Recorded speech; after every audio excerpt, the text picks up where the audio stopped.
The third SABC Crown Gospel Music Awards, hosted by the KZN government. This is a proud initiative of the World Gospel Powerhouse.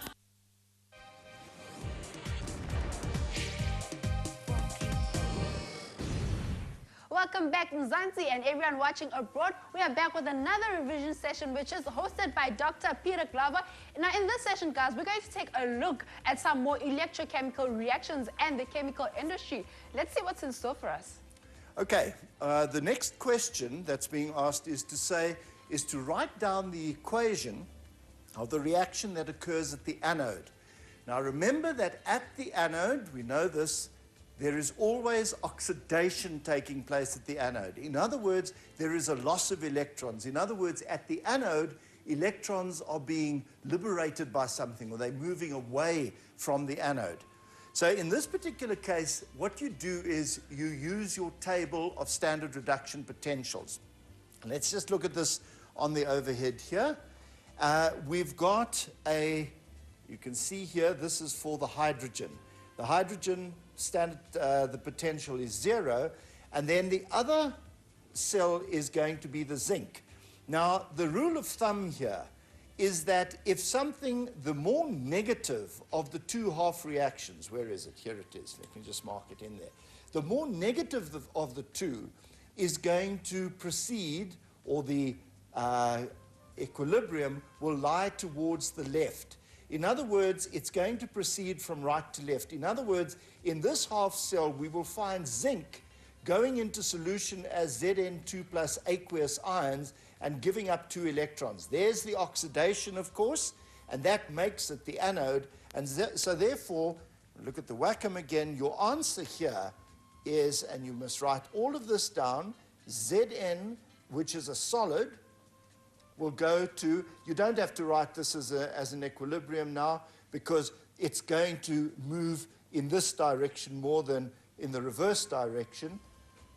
And we've got aqueous ions, in other words, you've got that 2 plus with a whole lot of waters connected to it, plus 2 electrons. There is your equation.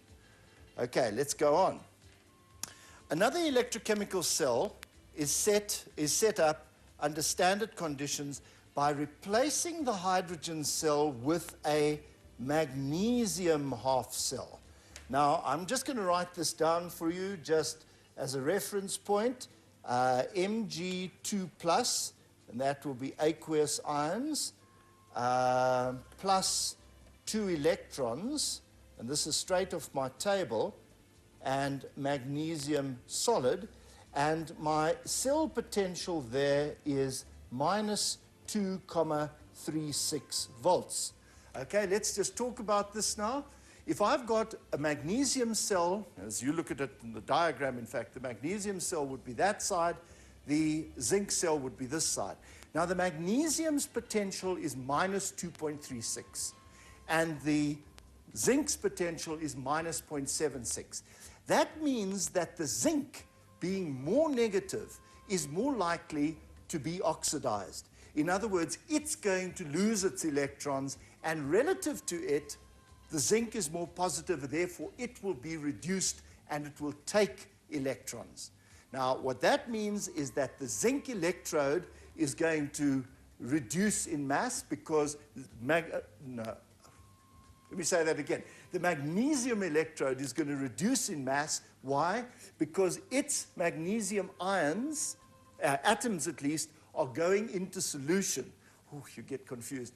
They're going into solution as magnesium 2 plus ions. So therefore, the magnesium electrode is going to lose mass. At the same time, the zinc is going to take, because electrons are being forced over towards the zinc, there are zinc 2 plus ions here that will migrate towards the electrode, take those 2 electrons, and be deposited as zinc atoms.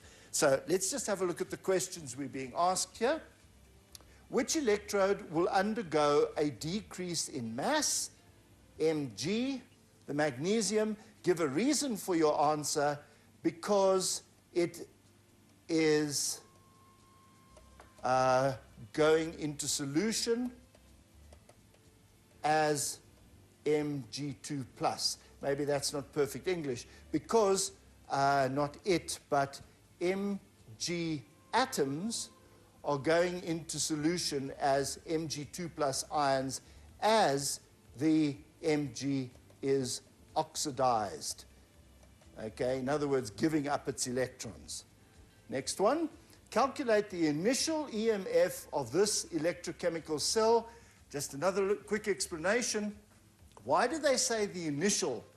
Well, initially, if you've got your two cells set up in standard conditions, then you've got the right concentration of both aqueous solutions. You've got your two pure metal electrodes. And you're running it at 25 degrees centigrade. There are no gases involved here. But all the conditions are standard. Now, as the reaction goes, what's happening on the magnesium side? Well, what is happening there is magnesium atoms are going into solution. And they're going to solution as Mg2 plus ions. Therefore, the concentration of magnesium 2 plus aqueous ions is increasing. It's increasing above 1 mole per cubic decimeter. On the other half of this electrochemical cell where the zinc is undergoing some kind of a change, what's happening there is that zinc ions are taking up electrons and being deposited on the zinc electrode. That means zinc ions are being taken out of solution, which means the solution of zinc 2 plus is dropping below 1 mole per cubic decimeter. And that's going to carry on and on and on. And you're going to get what is called a back potential, because the two conditions, the sets of conditions are changing. And what is happening there is that the condition that you might work out, minus 2.36, let's see, minus 0.76 minus 2.36 is going to give us a voltage of 1.6. But as the conditions change, that 1.6 is going to drop. In other words, the potential that drives this reaction is going to reduce as the one concentration increases and the other concentration decreases. At the point where they are level, there is no electromotive force to push electrons anywhere. And what happens then?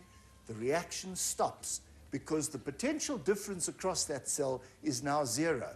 Now, I've given you the explanation there. These answers that are being required is really just putting all of that into words more efficiently than I've done. Okay, calculate the initial EMF of the electrochemical cell at standard conditions. We know this is E naught for the cell is equal to E naught for the oxidant. Which is going to be the cathode, I think, yes, cathode, minus E naught for the reductant, which is the anode.